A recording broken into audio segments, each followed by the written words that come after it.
आदरणीय सभापति जी, सबका साथ सबका विकास ये नारा नहीं है, ये मोदी की गारंटी है।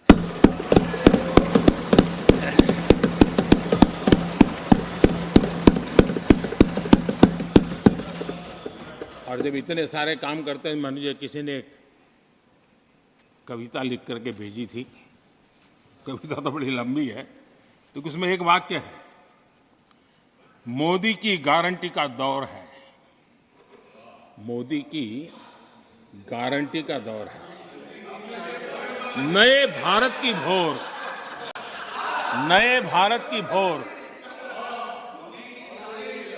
आउट ऑफ वारंटी चल रही दुकानें, आउट ऑफ वारंटी चल रही दुकानें, खोजे अपनी ठोर।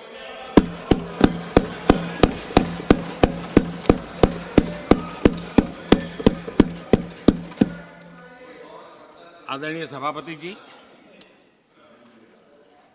किस प्रकार से देश में निराशा फैलाने का प्रयास, मैं ये तो समझता हूं, जो लोग इतनी निराशा की गर्त में डूब चुके हैं, वैसे निराशा फैलाने का उनका सामर्थ्य भी बचा नहीं है। वो भी सामर्थ्य नहीं बचा। आशा का तो संचार कर ही नहीं सकते। जो खुद निराशा में डूबे उनसे आशा है।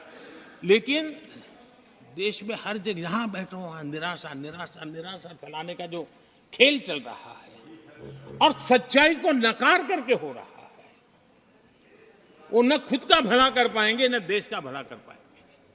आदरणीय सभापति जी, हर बार एक ही गाना गाया जाता है, समाज के कुछ वर्गों को भड़काने के लिए बिना हकीकतों को ऐसे वाक्य बोल दिए जाते हैं। मैं जरा देश के सामने कुछ हकीकतें बोलना चाहता हूं और मुझे विश्वास है मीडिया इस ऐसे विषयों पर जरा डिबेट कर ले ताकि पता चले। आदरणीय सभापति जी,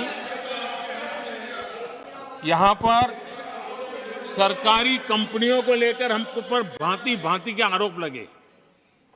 क्या क्या आरोप लगाए जा रहे हैं, सिर पैर माथा कुछ नहीं, बस लगाते चलो। अब देखिए, देश को याद है मारुति के शेयर का क्या खेल चल रहा था। उस जमाने में हेडलाइन बना करती थी, मारुति शेयर का क्या चल रहा था। मैं उसकी गहराई में नहीं जाना चाहता, वरना उनको वहां तक पानी पहुंचेगा कि शायद यहाँ पर करंट लग जाएगा, इसलिए मैं वहां तक जाना नहीं चाहता। आदरणीय सभापति जी, आदरणीय सभापति जी, देश को जानना जरूरी है। आदरणीय सभापति जी, मैं तो आजाद भारत में पैदा हुआ हूं, मेरे विचार भी आजाद है और मेरे सपने भी आजाद हैं। जो गुलामी की मानसिकता को जीने वाले हैं, उसके बाद और कोई चीजें नहीं है, वही पुराने कागज लेकर के घूमते रहते हैं। आदरणीय सभापति जी, कांग्रेस ने कहा कि हमने पीएसयू बेच दिए, पीएसयू डुबो दिए, बाती बाती की बातें यहां सुन और वरिष्ठ लोगों के मुंह से सुन रहा था। याद कीजिए, बीएसएनएल, एमटीएनएल को बर्बाद करने वाले कौन थे? वो कौन सा कालखंड था जब बीएसएनएल, एमटीएनएल बर्बाद हो चुके?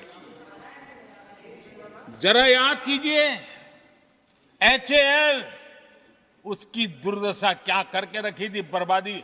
और जाकर के गेट पर भाषण देकर के 2019 का चुनाव लड़ने का एजेंडा तय होता था एचएएल के नाम पर।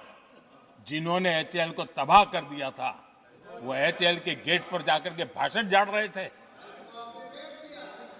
आदरणीय सभापति जी, एयर इंडिया को किसने तबाह कर दिया, किसने बर्बाद कर दिया? ये हालत कौन लाया था? कांग्रेस पार्टी और यूपीए, ये 10 साल की उनकी बर्बादी से मुंह नहीं मोड़ सकते। देश भली भांति जानता है। और अब मैं हमारे कार्यकाल के जरा सफलता की बात बताना चाहता हूं। आदरणीय सभापति जी, आज जिस बीएसएनएल को आपने तबाह करके छोड़ा था ना, वो बीएसएनएल आज made in India 4G, 5G उस तरफ आगे बढ़ रहा है और दुनिया का ध्यान आकर्षित कर रहा है। आदरणीय सभापति जी, एचएएल के लिए इतने भ्रम फैलाए, आज रिकॉर्ड मैन्युफैक्चरिंग एचएएल के कर रहा है, रिकॉर्ड रेवेन्यू जनरेट कर रहा है एचएएल, जिसको लेकर के इतने जो होले चलाए और